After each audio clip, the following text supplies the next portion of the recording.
জয় গুরু। আজ আমরা পড়ব শ্রী শ্রী ঠাকুরের অভয়বাণী। জয় গুরু।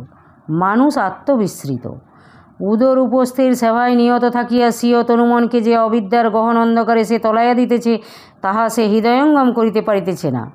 ব্রহ্ম হইতে বিচ্ছিন্ন হইয়া জ্ঞান ও আনন্দময় সত্তা হইতে বিচ্যুত হইয়া ইহা ফিরিয়া পাইবার জন্যই মানুষ এইরূপভাবে আপনাকে ইন্দ্রিয় পথে নানা দিকে ছড়াইয়া দিতেছে।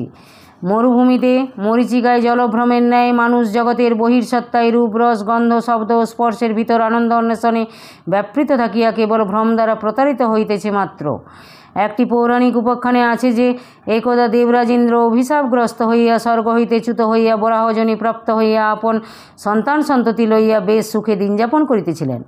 ভগবান বিষ্ণু তাহাকে তাহার পূর্বস্বরূপ অবগত করানো সত্ত্বেও তাহার বরাহরূপী জীবনাসক্তি দূর হইতেছে না দেখিয়া তাহার মূঢ়তা তাহার মোহগ্রস্ততা অপনোদনের জন্য সুদর্শন চক্র দ্বারা সন্তান সন্ততি সহ তাহাকে বিনাশ করিলেন। এই রূপে চিত্তের মূঢ়তা অপনোদিত হইয়া দেবরাজ ইন্দ্র স্বীয় স্বরূপ জ্ঞান লাভে ধন্য হইলেন। মানুষও তদ্রূপ আত্মবিস্মৃত হইয়া নশ্বর ভৌতিক সুখকেই সব কিছু মনে করিয়া নিরন্তর ইহাতেই নিমজ্জিত রহিয়াছে। সে তাহার সচ্চিদানন্দময়ত্ব হইতে বঞ্চিত হইয়া নিরন্তর ক্লীন নিম্ন চেতনায় নিমজ্জিত থাকাকেই পরম আনন্দ বলিয়া বোধ করিতেছি। কিন্তু তাহাকে এই ঘৃণ্য নিম্ন চেতনা হইতে ঊর্ধ্ব চেতনায় অমৃত চেতনায় উন্নীত করিবে কে? জগতে দুইটা ধারা আছে। একটি ধারা নিচের দিকে নামিয়া অর্থাৎ নিম্নগ চেতনায় অধ পরিণামে অধপতিত হইয়া জীবকে ক্রমে জড়ে পরিণত করিতেছে, আর অপর ধারা যাহা ঊর্ধ্বগ চেতনা। ঊর্ধ্ব পরিণাম তাহা ক্রমশ ঊর্ধ্ব দিকে উঠিয়া জড় হইতে চৈতন্যে ফিরিয়া যাইতেছে। প্রথমটি অবিদ্যা শক্তি। এই অবিদ্যা শক্তি আমাদিগকে সংসারে বদ্ধ করাইতেছে, আর শেষোক্তটি বিদ্যা শক্তি বা গুরু শক্তি। উহা আমাদিগকে ভববন্ধন হইতে মুক্ত করাইয়া ঊর্ধ্ব দিকে নিত্য চেতনায় বা তুরীয় চেতনায় পৌঁছাইতেছে। এই অবিদ্যা স্রোতকে রুদ্ধ করিয়া মানুষকে ঊর্ধ্ব চেতনায় সংযুক্ত করিতে মধ্যে মধ্যে সেই অমানব পুরুষ, যিনি অমূর্ত, যিনি নিরবয়ব, তিনি জীব কল্যাণার্থে নবরূপ ধারণ করিয়া ধরাবক্ষে অবতরণ করেন। কত শত সহস্র পঙ্কিলময় জীবন তাহার চরণ স্পর্শ করিয়া মুক্তির অমীয় আস্বাদনে ধন্য হয়। তাহার উপদেশবাণী অনুধ্যানে কত পাপী তাপীর জীবন দিব্য জীবনে রূপান্তরিত হয়। আমাদের শ্রী শ্রী ঠাকুর ছিলেন এই অতিমানব গুরু। এসেছিলেন তিনি জ্ঞান ও প্রেমের সুধাভাণ্ড হস্তে লইয়া এই মরজগতে অগণিত জীবকুলকে স্বীয় স্বরূপ জ্ঞান দ্বারা সচ্চিদানন্দময়ত্বে অধিষ্ঠিত করিতে। এসেছিলেন তিনি নিম্ন চেতনায় অধ্যুষিত জীবকুলকে দিব্য চেতনায় রূপান্তরিত করিতে। অসত্য যাহা, অশিব যাহা, অসুন্দর যাহা, তাহাকে সত্যম শিবম সুন্দরম করা যে তাহারই কাজ। মানুষ মাত্রেই সৌন্দর্য ভালোবাসে, কিন্তু মনে রাখিতে হইবে যে জগৎ তখনই সুন্দর যখন তাহাতে ভগবতী দৃষ্টি নামিয়া আসে। উপরের আলোক ব্যতীত নিম্নের জীবকুলের ঘনান্ধকার হৃদয় কখনো আলোকিত হয় না। তিনি আলোকস্বরূপ। স্বীয় দিব্য চেতনার দ্বারা জীবকুলকে আলোকিত করা যে তাহারই কার্য। কলি উপহত জীব আমরা বিষয়াসক্ত বলিয়া সাধন ভজন করিবার মতো ক্ষমতা নাই আমাদের। কিন্তু তাই বলিয়া মুক্তি মোক্ষ যে কাহারও কাম্য নহে তাহা নহে। মুক্তি মোক্ষ সকলেই চায়। সেই জন্য যদি কেহ আমাদিগকে মুক্তি মোক্ষের আশ্বাস দেন, আমাদিগের হতাশ প্রাণে আশার আলোক প্রজ্বলিত করেন, তাহা হইলে যে কতদূর আনন্দিত হই তাহা ভাষায় ব্যক্ত করা যায় না। নির্বিকল্প ভূমি হইতে তুরীয় ভূমি হইতে জ্ঞান আহরণ করিয়া গৌরীমার নিকট হইতে প্রেমে নিষ্ণাত হইয়া যে জ্ঞান ও প্রেম লইয়া তিনি লোকালয়ে আসিয়াছিলেন, তাহা তিনি জীবন ভরিয়া অকাতরে অকৃপণ হস্তে বিতরণ করিয়া গিয়াছেন। কত হৃদয় ভরা প্রেম, কত হৃদয় ভরা ভালোবাসা লইয়া তিনি আসিয়াছিলেন এ জগতে। কেন? বেদান্তের সাধনায় বিশ্বময় আমিত্বের প্রসারে জীবজগতের সঙ্গে তাহার আমিত্ববোধ ঘটিয়াছিল। তাই জগৎকে অমন সহজভাবে ভালোবাসিয়া বুকে জড়াইয়া ধরা তাহার পক্ষে সম্ভব হইয়াছিল। তাই তাহার উদাত্ত আহ্বান, কে কোথায় তৃষিত তাপিত আছে, নিয়ে আয় সব আমার কাছে। আমি সকলকে শান্তি দেব, সকলকে মুক্তি দেব। অভক্ত পাষণ্ড যেই হোক না কেন, আমি তো কাউকে ফেলতে পারিনি। আমি যে গুরু। আমি এসেছি সকলের প্রাণে জ্ঞানের আলো জেলে দিতে, তাদের ঊষর হৃদয়ে প্রেমের প্লাবন বহাতে। গুরু তিনি, নির্বিকল্প সমাধি বুদ্ধিত পুরুষ তিনি। তাই তাহার হৃদয়ে সতই জাগিয়ে ওঠে ক্রীণন্তু বিশ্বমার্জম সংসারিণ পুরুষাণ ঊর্ধ্ব ঋষ্যামি। বিশ্ববাসীকে আর্য করিয়া তুলিব, সকলকে সত্যের পথে উন্নীত করিব, সংসারী পুরুষদিগকে উদ্ধার করিব। একজনও অমুক্ত থাকিতে আমি মুক্তি চাই না। তাই তাহার উক্তি, গুরু কৃপায় এ প্রাণ দিন দিন বিশ্বময় যতই প্রসারিত হইতেছে, বিশ্বের অভাব ততই আমাকে ঘেরিতেছে। প্রতিটি জীবের জন্য প্রাণ কাঁদিতেছে। গুরু ব্রহ্মের করুণা ঘনমূর্তি, সেই দুঃখালয়ম শাশ্বতম হইতে জীবকে স্বরূপ জ্ঞান দ্বারা মুক্ত করিতে তাহার কত ব্যাকুলতা। বিশ্বের মাঝে যে আকুল তৃষ্ণা রহিয়া গিয়াছে, তাহাতে যে অপূর্ণতার হাহাকার বিরাজমান, তিনি নিজে অমৃত পান করিয়া অমৃত স্বরূপ হইয়া গেলেও বিশ্বের এই অপূর্ণতা রূপ দৈন্যের তো নিবৃত্তি হয় না। তিনি স্বয়ং অমৃতময় হইয়া গেলেন বটে, কিন্তু বিশ্বের এই অতৃপ্তির বেদনা, এই অপূর্ণতার হাহাকার যে তাহার হৃদয়ে বেদনা ঘন মূর্তিতে প্রস্ফুটিত হইয়া ওঠে। তাই তিনি নিজে ব্রহ্মের সহিত একীভূত হওয়ায়, ব্রহ্মের সহিত অভিন্ন হওয়ায় ব্রহ্মানন্দরূপে আপ্লুত হইলেন বটে, কিন্তু বিশ্বের দুঃখ জীবজগতের হাহাকারে যে তাহাকে পাইয়া বসিল, নিজের দুঃখ দূর করিতে সমর্থ হইল, বিশ্বের দুঃখ যে হৃদয়ের মাঝে নিবিড় হইয়া ওঠে। নিজের মাঝে যেমন তিনি সেই অব্যক্ত অমৃতময় পুরুষকে ফুটাইয়া তুলিয়াছেন, তেমন বিশ্বের সমস্তের হৃদয়েও সেই অমৃতময় পুরুষরূপে যতক্ষণ না ফুটাইতে পারিতেছেন, ততক্ষণ যে তাহার শান্তি নাই। অমৃতময় পুরুষ তিনি, তাহা হইলেও জীবের দুঃখ যতক্ষণ না দূর করিতে পারিতেছেন, ততক্ষণ তাহার প্রাণ অতৃপ্ত। আমাদের দুঃখে তিনি অশ্রু ভারাক্রান্ত হইতেন। পূর্ব সন্ধ্যায় ফুলের কলিটি তেমন সুন্দর নয়, অতি সাধারণ, কিন্তু বিশ্বশিল্পীর সারা রাত্রি ধরিয়া কত কঠিন উগ্র তপস্যা, যাহাতে পরদিন প্রত্যুষে ওই সুন্দর কলিটি একটি সুগন্ধ সুঠাম ও সুন্দর ফুলরূপে প্রস্ফুটিত হইয়া ওঠে। ওরে তারা মা, আমার ঘাড়ে যে কঠিন বোঝা চাপিয়েছেন, এ দায় তো আমাকে বহন করতে হবে। তাই তিনি একদিন বলিলেন, সন্ন্যাসী হবার বাসনা, গুরু হবার বাসনা আমার কোনো দিনই ছিল না। ভগবান ঘাড়ে ধরে আমাকে দিয়ে এসব করিয়ে নিয়েছেন। ব্রহ্মানন্দ তুচ্ছ করিয়া জগদ্ধিতার্থে আমাদিগের কল্যাণের জন্য তিনি আত্মবিসর্জন করিয়াছিলেন। শয়নে স্বপনে জাগরণে শিষ্যের মঙ্গল চিন্তাতে তিনি উদ্ভ্রান্ত থাকিতেন। ওরে, তোদের মঙ্গল চিন্তার জন্য আমি ভগবানকে ভুলেছি, তোরাই যে আমার হৃদয় নিকুঞ্জের পোষা দহিলা। তান্ত্রিক সাধনার ফলে জগজ্জননী তাহাকেই ইচ্ছামাত্রেই দর্শন দিবার বর প্রদান করিয়াছিলেন। 1336 সালে স্বাস্থ্য পুনরুদ্ধারের জন্য যখন বস্তারের মহারাজ শ্রী শ্রী ঠাকুরকে দার্জিলিংয়ে লইয়া গিয়াছিলেন, তখন এই শিষ্যপ্রীতির জন্যই জগজ্জননী মহামায়া তাহার এই বর ফিরাইয়া লইয়াছিলেন। অর্থাৎ এতদিন ইচ্ছামাত্রই জগজ্জননীকে দেখিতে পাইতেন, এখন হইতে তাহার পাইবেন না। দীর্ঘ 6 বৎসর কাল তাহাকে আর দেখা দেন নাই।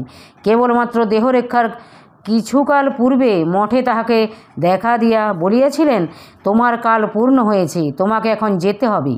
তিনি আমাদিগের মধ্যে ভগবানকে দেখিতেন। এই তোরাই যে আমার ভগবান, তোরাই আমার সেবক, তোদের জন্যই যত সাধন ভজন, তোদের জন্যই গৃহত্যাগ, তোদের জন্যই যাওয়া আসা, তোরাই যে আমাকে ঘুরিয়ে ফিরিয়ে এই অবস্থায় নিয়ে এসেছিস। তোরা যে আমার কেবল এই জন্মের শিষ্য নহিস, জন্ম জন্মান্তর হইতে এই সম্বন্ধ স্থাপিত হইয়া আসিতেছে।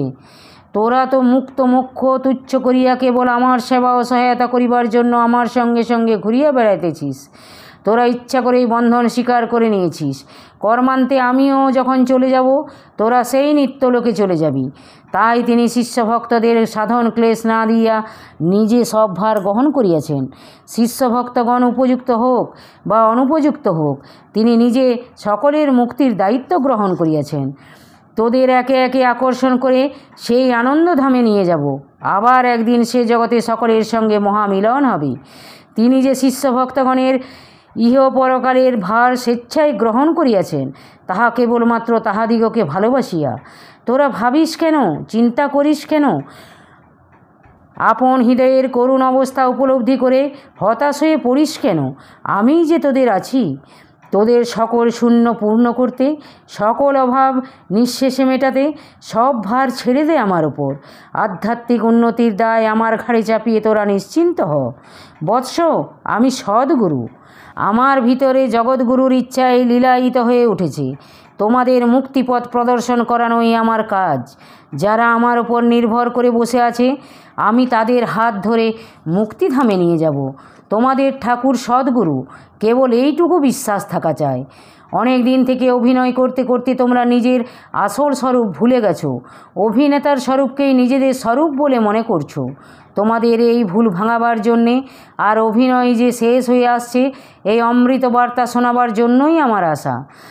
আধ্যাত্ম উন্নতি শ্রী ভগবান তথা শ্রীগুরু কৃপা সাপেক্ষ, তব জব যোগাদি সাধন ভজন উপলক্ষ মাত্র, তবু ইহাদের প্রয়োজন সেই কৃপা আকর্ষণের হেতু। আমি যখন শিষ্যরূপে তোমাদিগকে গ্রহণ করেছি, তোমরা অনুপযুক্ত হলেও সেই কৃপায় বঞ্চিত হবে না, কিন্তু তা সময় সাপেক্ষ, সময়ে তা উপলব্ধি অবশ্যই হবে। আমি একসঙ্গে ব্রহ্ম, আত্মা, ভগবানকে প্রত্যক্ষ করেছি। আমি যুগপথ তিনটাতেই অবস্থিত আছি। আমাকে ধরলে তোমাদের ভিতর ব্রহ্ম, আত্মা, ভগবানের জ্ঞান আপনা আপনি ফুটে উঠবে। দেখো, ইষ্ট চিন্তা করার চেয়ে গুরু চিন্তার ফল বেশি। তোমরা গুরুর স্বরূপ চিন্তা করবা। তোমরা যদি ঠাকুরের মূর্তি চিন্তা করো, তবে মৃত্যুর পর ঠাকুরের স্বরূপ পাবা। তোমরা ঠাকুরকে যদি সর্বদা ভাবো, দেখবে তার অগাধ জ্ঞানরাশি তোমাদের অধিগত হবে, তোমরাও ঠাকুর হয়ে যাবা। সে বিষয়ে কোনো সন্দেহ নেই, শুধু চাই দৃঢ় বিশ্বাস। তোমরা বিশ্বাস করে আমার উপর নির্ভর করো, আমায় সব ভার দাও। কিছু চাইতে হবে না, প্রার্থনা জানাতে হবে না। তোমাদের যাতে হিত হয়, মঙ্গল হয়, আমি তারই ব্যবস্থা করব। আমি তোমাদের গুরু, তোমাদের সকল কর্মের বোঝা আমি নিজে গ্রহণ করেছি তোমাদের মুক্তি দেব বলে। আমি আগুন, তোমাদের মাঝে স্ফুলিঙ্গস্বরূপ বীজ অর্পণ করেছি তোমাদেরও আগুন করে তুলব বলে। অগ্নিস্ফুলঙ্গ চিরন্তন সত্য, তার দাহিকা শক্তি অপ্রতিহত। ইন্ধন শুষ্ক হলে তা দপ করে জ্বলে ওঠে, ভিজা হলে ধরতে দেরি হয়। তোমরা আমার কাছে যারা এসেছো, ভালো তো কেউই নয়, সব পচাগলা ধসা। আর আমার কাছে ভালো তো কেউ আসে না, আর আমিও তো কাউকে ফেলতে পারি না। আমি যে অধম তারণ, পতিত পাবন। তাই আমি বলছি, তোরা আমাকে ধরে থাক শুধু, একদিন তোদের হৃদয়েও আমি পূর্ণ করে দেব। 60,000 বৎসর তপস্যা করেও যারা সিদ্ধি লাভ করতে পারেনি, যাদের শরীরের ওপর উইয়ের ঢিপি বনে গিয়েছে, তথাপি যারা সত্যের সন্ধান পায়নি, তাদের তুলনায় তোদের শক্তি কতটুকু, সামর্থ্য কতটুকু, আয়ু কতটুকু। তাই আমি বলছি, তোরা সকল ছেড়ে সকলের আশায় জলাঞ্জলি দিয়ে একমাত্র আমার শরণাপন্ন হ। আমার পানে তোদের হৃদয় মন উন্মুখ করে রাখ। আমায় একটু ভালোবাসতে অভ্যাস কর। আমি তোদের সকল অভাব মিটাবো, সকল আশা পূর্ণ করব। তোরা সব পাবি, কিছুরই অভাব থাকবে না তোদের। মৎ কর্ম পরম ভব। তোমরা শুধু আমার কর্ম করে যাও, আমার এপারের কাজের চিন্তার ভার গ্রহণ করো।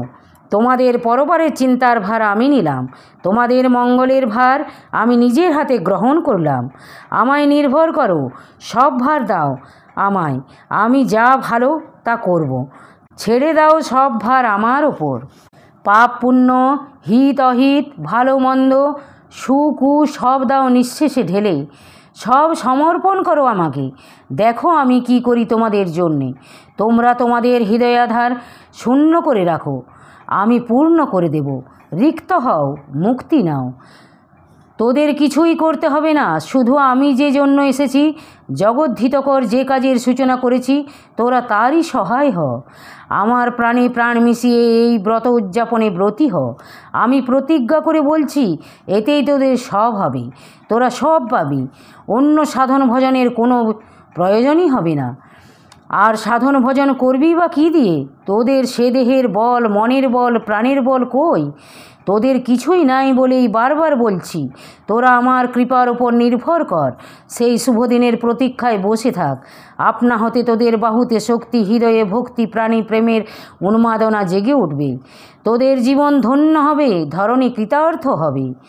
আমরা সাধন ভজনে অক্ষম বলিয়া তিনি আমাদিগকে আশ্বাস দিয়া বলিয়াছেন, তোদের ব্যক্তিগত সাধন ভজনের কোনো প্রয়োজনীয়তা নেই। কেন জানিস?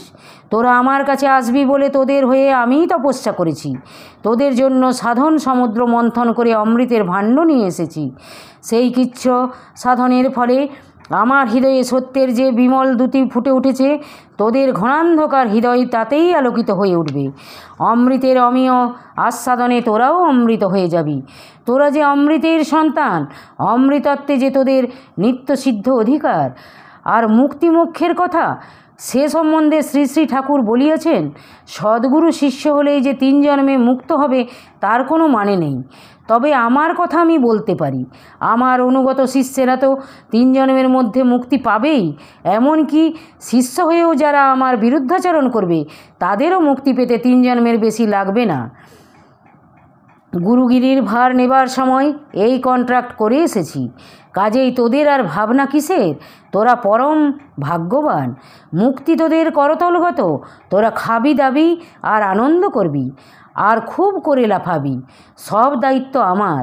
আমি চিরকাল যাহা বলিয়া আসিতেছি আবারও বলিতেছি, যাহারা আমাকে আমার বলিয়া শরণ লইয়াছে তাহাদের মুক্তি না হওয়া পর্যন্ত আমিও মুক্তি চাইনি।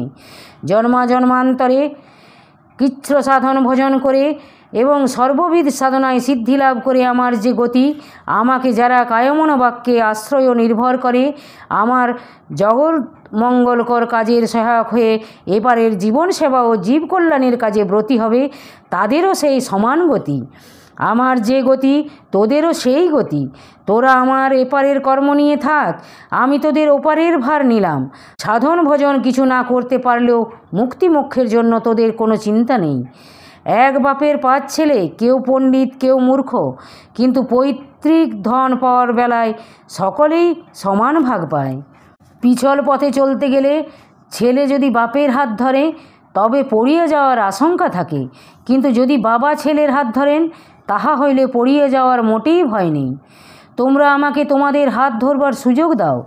গীতায় ভগবান শ্রীকৃষ্ণ ন মে ভক্ত প্রণশ্যতি সর্বধর্মান পরিত্যজ্য মামেকং শরণং ব্রজ অহং তা সর্বপাপেভ্যো মোক্ষয়াস্মি মা শুচ। এই রূপ আরও কিছু অভয়বাণী দিয়া গিয়াছেন। মহাপ্রভু জগাই মাধাইকে উদ্ধার করিলেন। রামকৃষ্ণ পরমহংসদেব গিরিশ ঘোষকে দে শালা বকলমা দে ইত্যাদি বলিতে শুনিয়াছি, কিন্তু শ্রী শ্রী ঠাকুরের মুখে এত প্রকারের অভয়বাণী আর কাহারও মুখে শোনা যায় না। সন 1337 সালে পূর্ব বাংলা সারস্বত আশ্রম ময়নামতিতে ভক্ত সম্মিলনী কথা প্রসঙ্গে শ্রী শ্রী ঠাকুর বলিয়াছিলেন, বিপুল শক্তি নিয়ে এসেছি এ জগতে।